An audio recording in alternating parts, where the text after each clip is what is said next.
A man stood at a lectern in Los Angeles in the middle of the 20th century and said something that emptied half the room.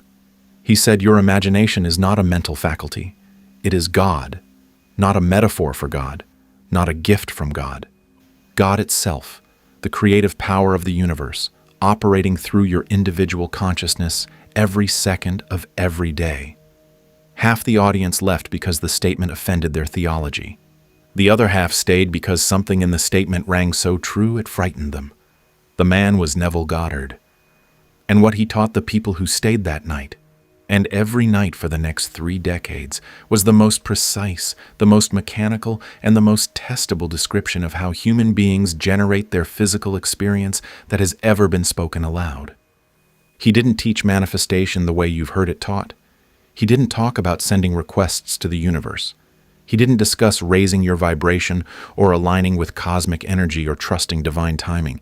He described a mechanism, a specific, repeatable, lawful process through which the images held in your imagination, accompanied by a specific feeling state, are transmitted to your subconscious mind, accepted as fact, and then reproduced in your physical world with the same impersonal precision as a machine executing code.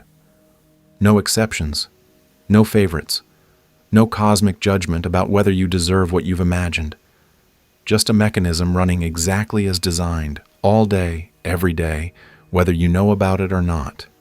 And here's what should stop you in your tracks. The mechanism is already running. It ran this morning while you lay in bed imagining the difficulty of the day ahead. It ran during your commute while you rehearsed a conversation you're dreading. It ran while you scrolled through someone else's life and felt the familiar sting of comparison. It ran while you worried about money, replayed a rejection, or pictured something going wrong. Every one of those moments was an act of imagination, and every act of imagination is a creative event. You have been building your reality with your imagination your entire life. You've just been doing it with the precision of someone operating heavy machinery in the dark. Today, I'm going to show you how imagination actually functions as the creative instrument behind your physical experience. Why the way you've been using it, unconsciously, reactively, driven by fear and habit, has been producing the exact reality you're trying to escape, and how to begin using it with the deliberate precision Goddard taught, so that what you imagine tonight becomes what you live in tomorrow.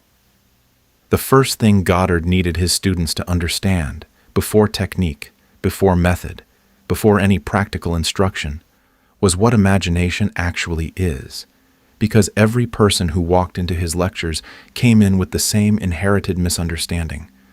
They believed imagination was fantasy, a retreat from the real world, something children do before they learn to deal with facts, something adults indulge in when they're avoiding responsibility. The culture they grew up in had taught them that imagination and reality are opposites, that the imagined is by definition the unreal, and that serious people focus on what is rather than what they wish could be. Goddard didn't just disagree with this. He inverted it entirely.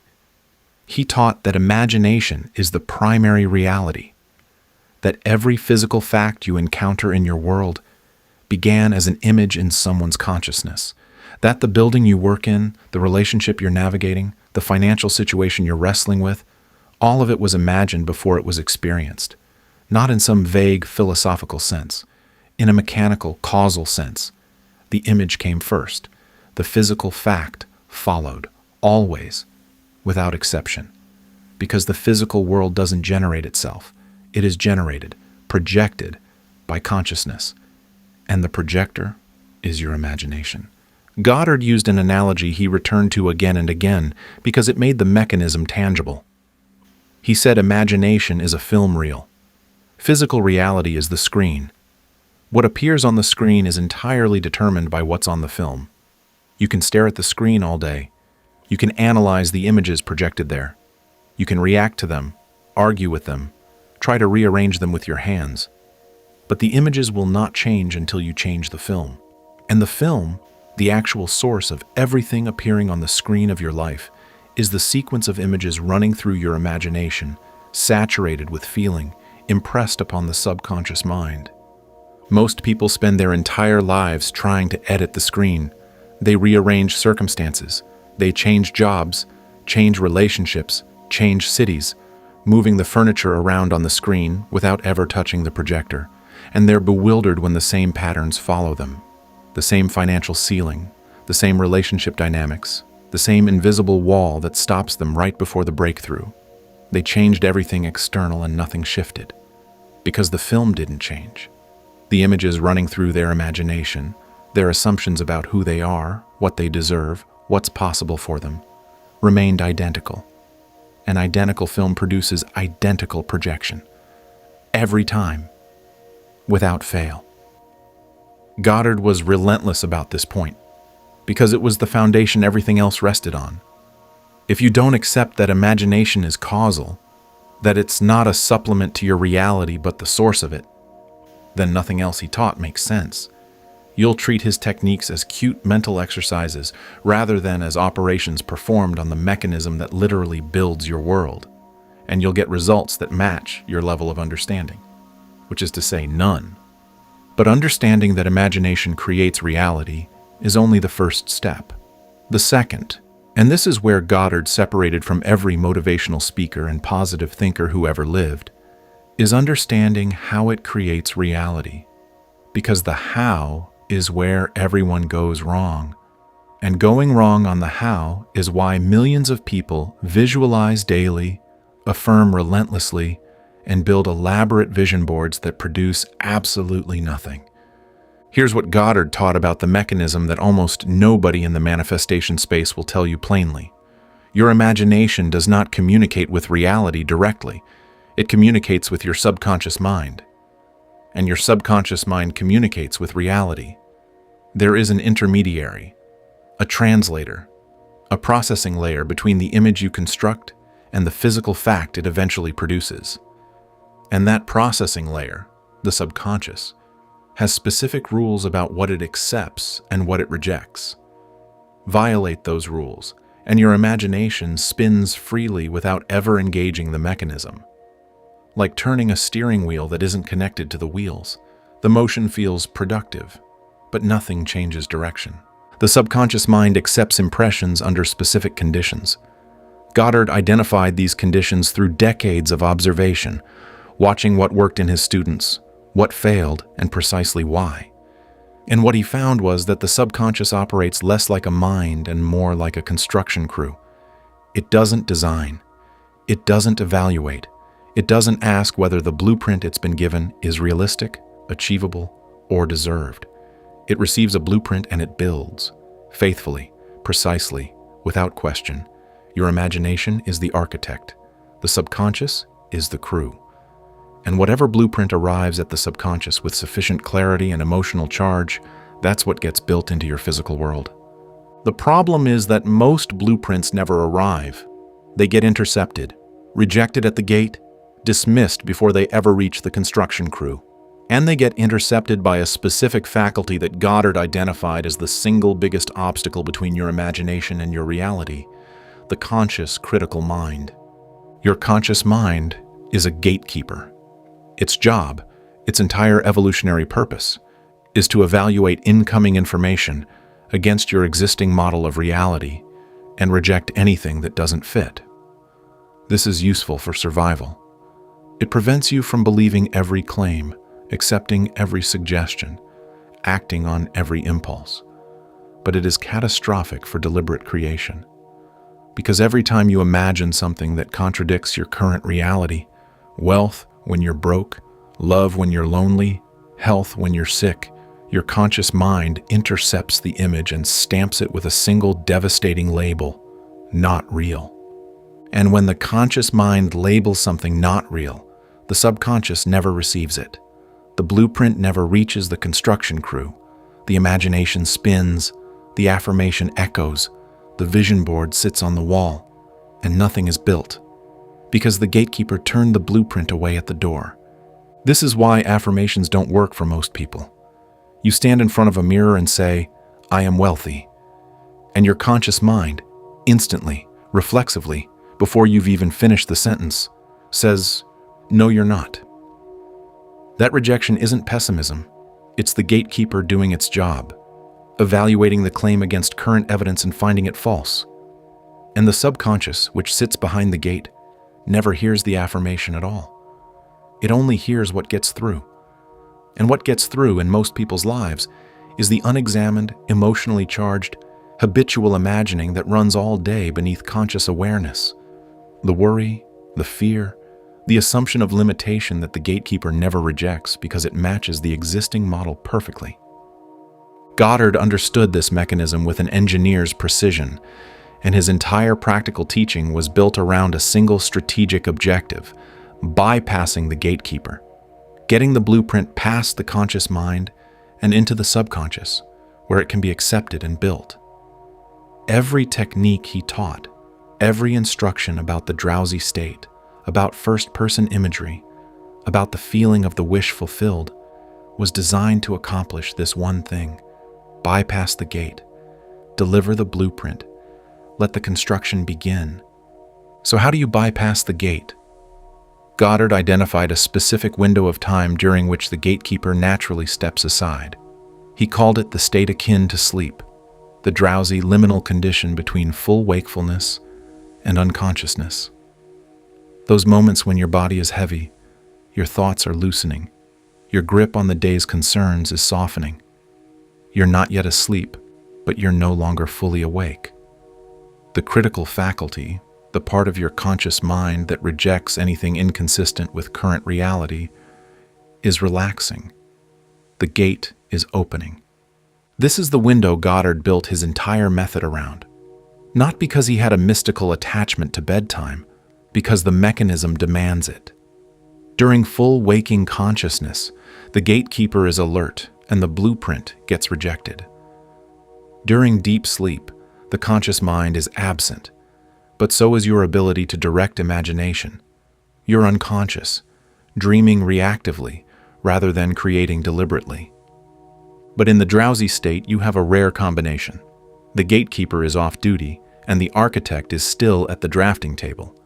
You can construct an imaginal scene deliberately, while the critical mind is too drowsy to reject it.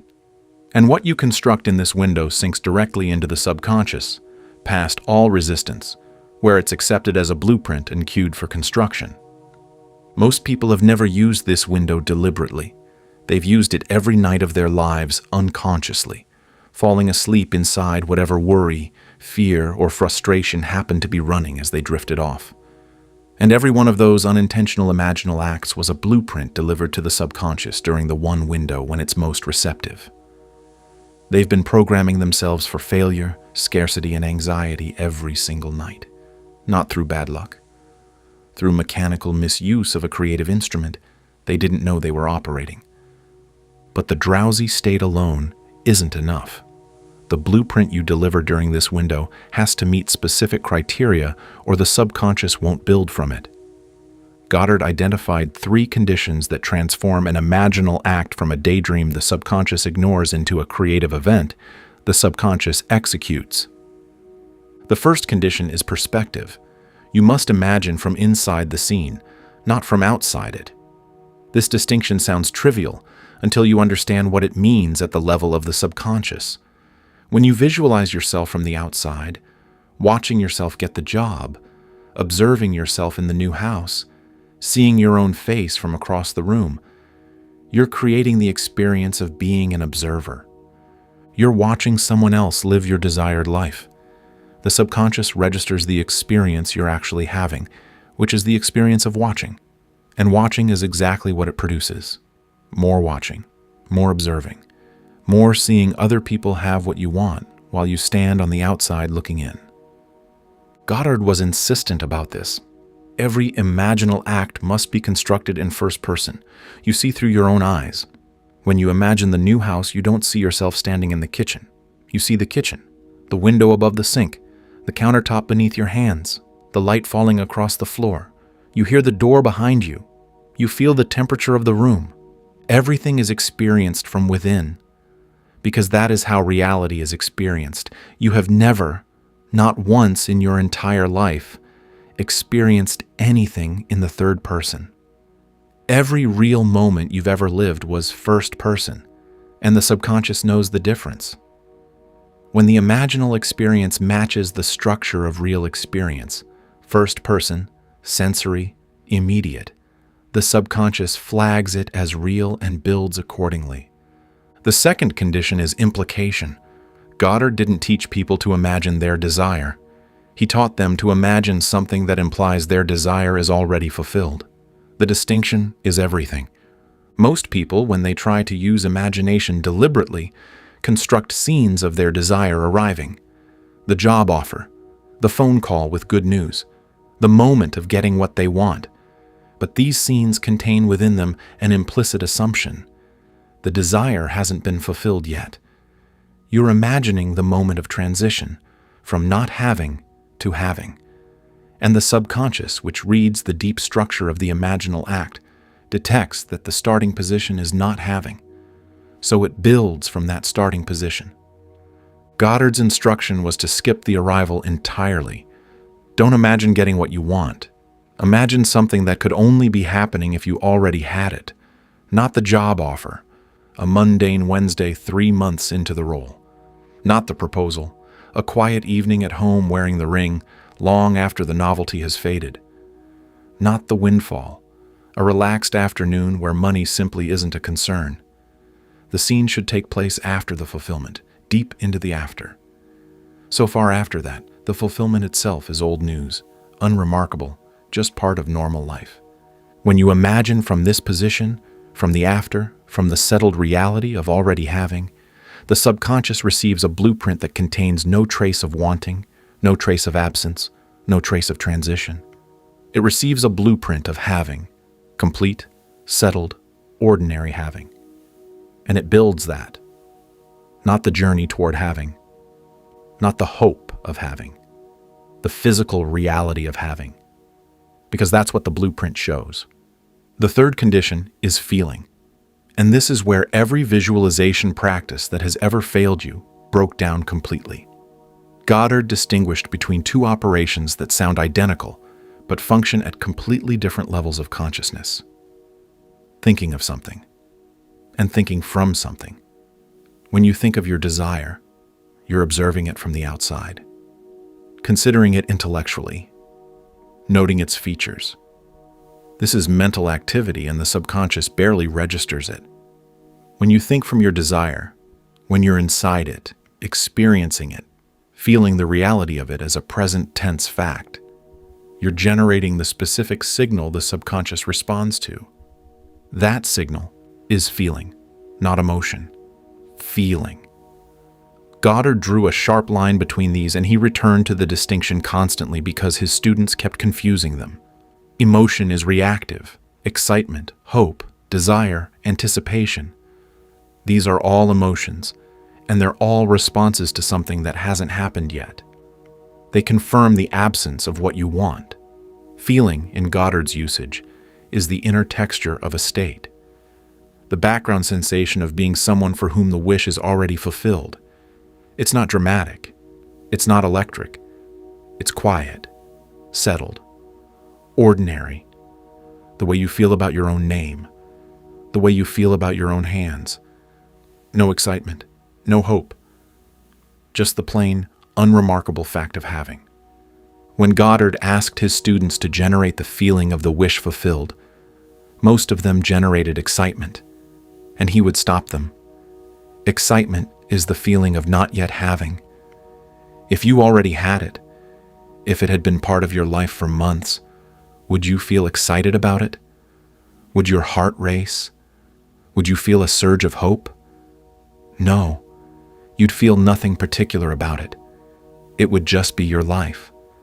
That nothing, that calm, settled, unremarkable nothing, is the feeling that manifests. Because that's the feeling of real. That's the internal signature of something that actually exists. And when you generate that signature in your imagination, the subconscious cannot distinguish it from the signature of your current reality. It accepts it as fact. And it builds. Goddard's method, assembled from these three conditions, was simple enough to describe in a single paragraph. He told his students to decide what they wanted, specifically, precisely, without vagueness. Then to construct a short scene, seconds long, not minutes, that could only be occurring if the wish were already fulfilled. Then to enter the drowsy state before sleep, place themselves inside the scene in first person, saturate it with the feeling of already having, and loop it. Replay it again and again, until sleep overtook them. And then to carry the feeling of the scene into the next day, catching themselves every time their habitual imagination tried to reassert the old blueprint and redirecting toward the new one. That's the method. Its simplicity is deceptive because the difficulty isn't in the steps. The difficulty is in what happens after you complete them. Here is where Goddard confronted his students with the truth that most of them didn't want to hear. The nightly imaginal act is the seed, but the seed is not the harvest. Between the planting and the harvesting, there is a period Goddard described with a term that made his students uncomfortable: the bridge of incidents. When you impress a new blueprint on the subconscious doesn't teleport you to the desired reality. It constructs a bridge, a series of events, encounters, and circumstances that move you from where you are to where the blueprint says you should be. These events are natural, ordinary. They look like coincidence to anyone who doesn't understand the mechanism. A conversation that leads to an introduction. A delay that redirects you to a new opportunity. A seeming setback that clears space for something better. Each event on the bridge is unremarkable in isolation, but strung together, they form a path from the current reality to the imagined one.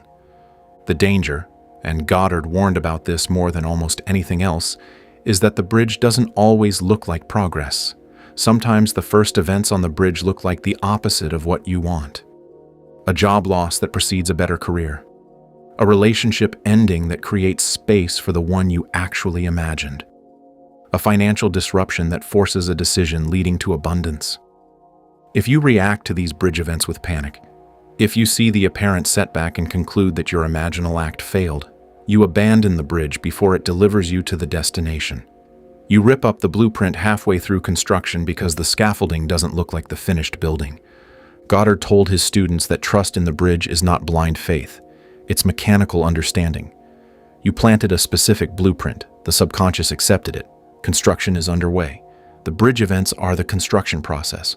You don't need to manage them, predict them, or understand how they connect to the outcome. You need to stay in the state of the wish fulfilled while the bridge unfolds.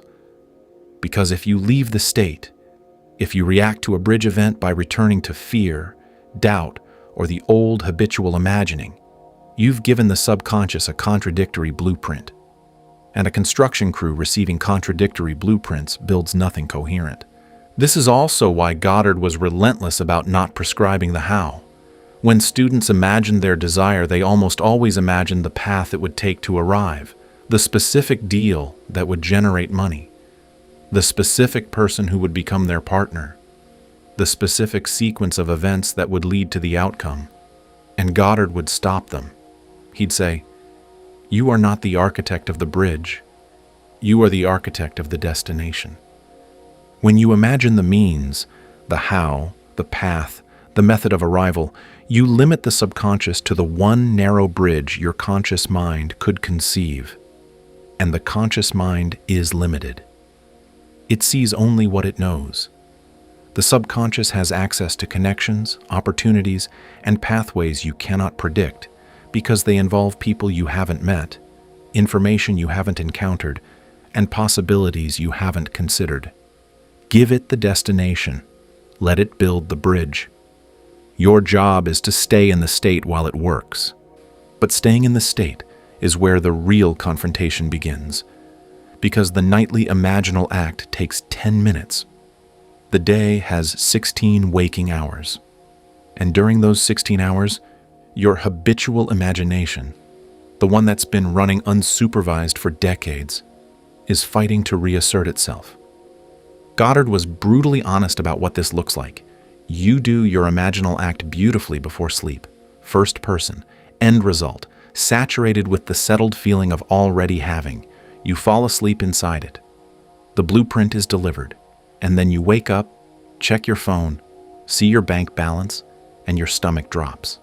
That stomach drop is an imaginal act. It's your imagination generating the experience of not having, drenched in the genuine feeling of lack, and the subconscious registers it. Then you drive to work and rehearse a conversation you're dreading.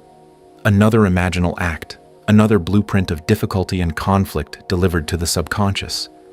Then you compare yourself to someone online. Another imaginal act, another blueprint of inadequacy impressed with feeling. By noon, you've delivered more contradictory blueprints than a construction crew could sort through in a year, and you've done it all unconsciously, habitually, without once recognizing that every fearful scenario you rehearsed, every negative inner conversation you repeated, every worst-case outcome you pictured was an act of creation equal in power to the one you performed deliberately last night. This is what Goddard called serving two masters. You cannot impress the subconscious with having at night and impress it with lacking all day and expect having to win. The subconscious doesn't average your impressions. It builds from the dominant one, the one delivered most frequently and with the most emotional charge. And for most people, the habitual impression of lack runs all day with genuine emotional intensity, while the deliberate impression of having runs for 10 minutes with manufactured calm. The competition isn't even close. Goddard told his students plainly, "The real work of creation is not the nightly session. The real work is the daytime. It's catching the habitual imagination every time it runs a contradictory scene and redirecting it. Every time you picture something going wrong, redirect. Every time you rehearse a conversation from a position of weakness, redirect. Every time you check for evidence that your manifestation hasn't arrived, redirect. Not by fighting the thought, not by arguing with it, by returning to the feeling of the wish fulfilled, briefly, quietly, the way you'd return a wandering gaze to a fixed point. No drama, no effort, just a return." Goddard compared it to training a muscle. The first week of catching contradictory imagining, you'll catch it 10 times and miss it 1,000. The second week, you'll catch it 50 times. By the second month, you'll notice the contradictory scene arising and redirect it before it completes, before the feeling of lack has time to impress itself on the subconscious. By the third month, the habitual imagination begins to weaken, not because you destroyed it, because you stopped feeding it with attention and emotional response.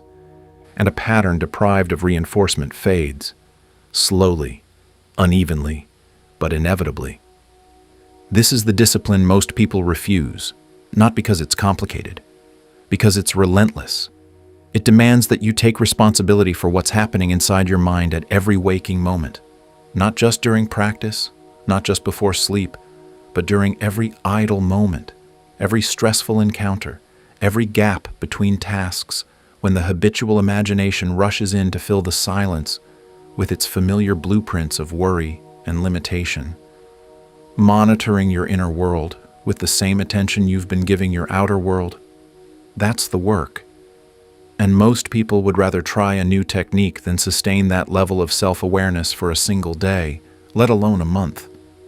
But the people who sustain it, Goddard watched them closely. He observed that the ones who maintained the daytime discipline alongside the nightly practice didn't just manifest faster. They manifested with a consistency that looked like a different relationship with reality. Their lives didn't improve in isolated bursts. The entire texture of their experience shifted. Opportunities appeared without being chased. Relationships reconfigured without confrontation. Circumstances rearranged without manipulation. Not through magic. Through the sustained dominance of a single, clean, uncontradicted blueprint operating in the subconscious without interference.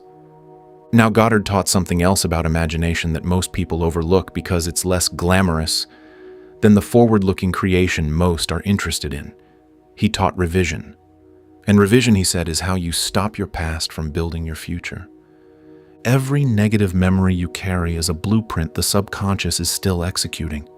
The rejection you experienced 10 years ago, still generating the assumption of being rejected. The failure you endured in your 20s, still generating the expectation of failing. The betrayal that taught you not to trust, still generating circumstances that confirm trust is dangerous. These memories aren't passive, they're active programs. Active blueprints being run by the subconscious every day because no one ever gave it a replacement. Revision is how you give it a replacement. Every night, Goddard recommended doing this before the creative imaginal act. You review the day and revise every event that didn't match your desired state. The conversation that went poorly, replay it in imagination as you wish it had gone. The rejection you received, revise it into acceptance. The moment of fear or inadequacy, revise it into confidence and ease. You enter the scene in first person. You experience the revised version with full sensory presence, and you let the subconscious accept the revision as what actually happened. And Goddard didn't limit revision to today's events. He told his students to go back. Find the core memories that built your deepest limitations. The childhood moment that taught you money was scarce. The adolescent experience that taught you love was conditional. The early failure that taught you ambition was punished. Go back into those memories. Revise them. Not from outside, from inside. Relive them as you wish they had occurred. Let the subconscious accept the new version. And watch what happens when the blueprint the past has been running is replaced with one that supports the future you're now constructing.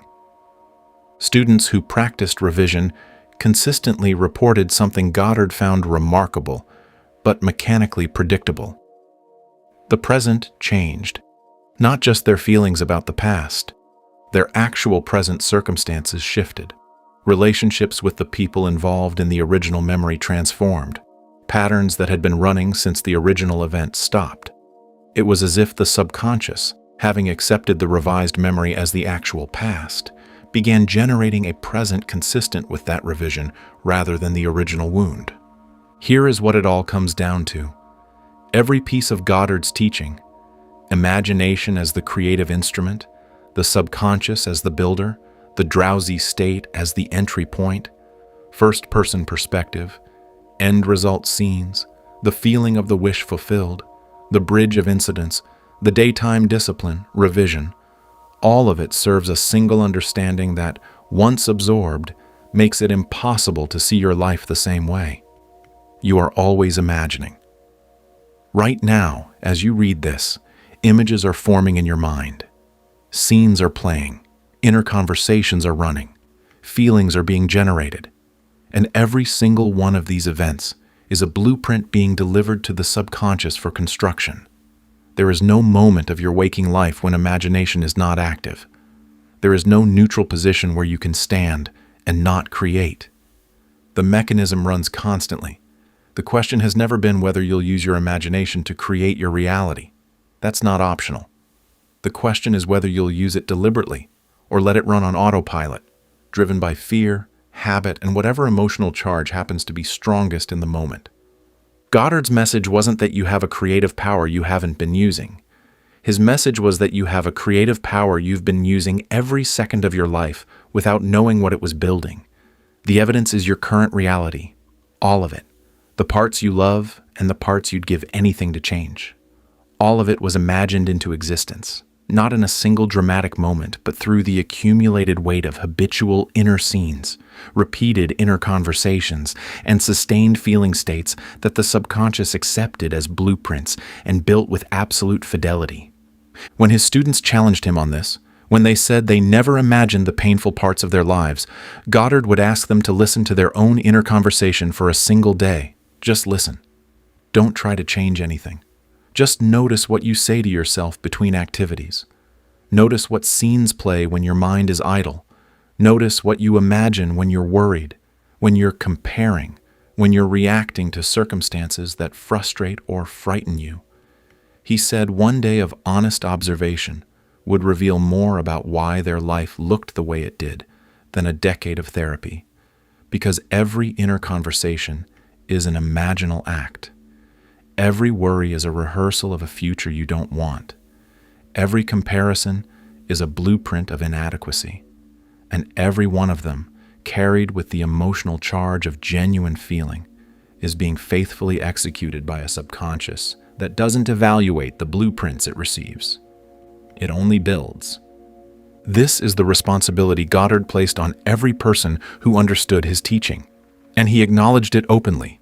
This responsibility is the most uncomfortable realization a human being can have, because it means there is no one to blame, no external force withholding your good, no universe testing you, no karma punishing you, no timing that needs to ripen.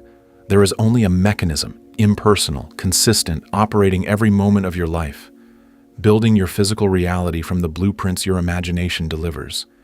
If the reality you're living in isn't what you want, the blueprints have to change. Not the circumstances, not the external conditions. The blueprints, the images, the feelings, the inner conversations, the habitual, unconscious, emotionally charged imagination that has been running your life since before you were old enough to know it was happening. And the blueprints can change. That's the other side of the confrontation. If your imagination built this reality, your imagination can build a different one. Not by wishing, not by hoping, not by performing a technique while your actual state of being remains unchanged, by occupying a new state, by constructing imaginal scenes of a reality you've chosen rather than a reality you've inherited, by entering those scenes in the drowsy state, in first person, saturated with the quiet feeling of already having, by carrying that feeling into the next day and the next and the next, redirecting every contradiction, revising every event that doesn't match, persisting in the assumption of having until the subconscious accepts it as the dominant blueprint and begins construction. Goddard didn't promise this would be easy. He promised it would be simple. The mechanism is simple. The application requires a discipline most people have never been asked to develop. The discipline of directing your inner world with the same intentionality you've been directing your outer one. Of treating your imagination not as a playground for worry and fantasy, but as the drafting table where the blueprint of your future is being drawn every moment you're alive. You don't need to believe this will work to test it. Goddard never asked anyone to believe. He asked them to apply. Pick one thing. Something specific enough that you'll know when it arrives.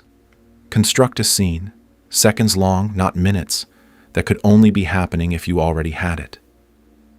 Enter the scene tonight, in the moments before sleep, as your body settles and your mind loosens.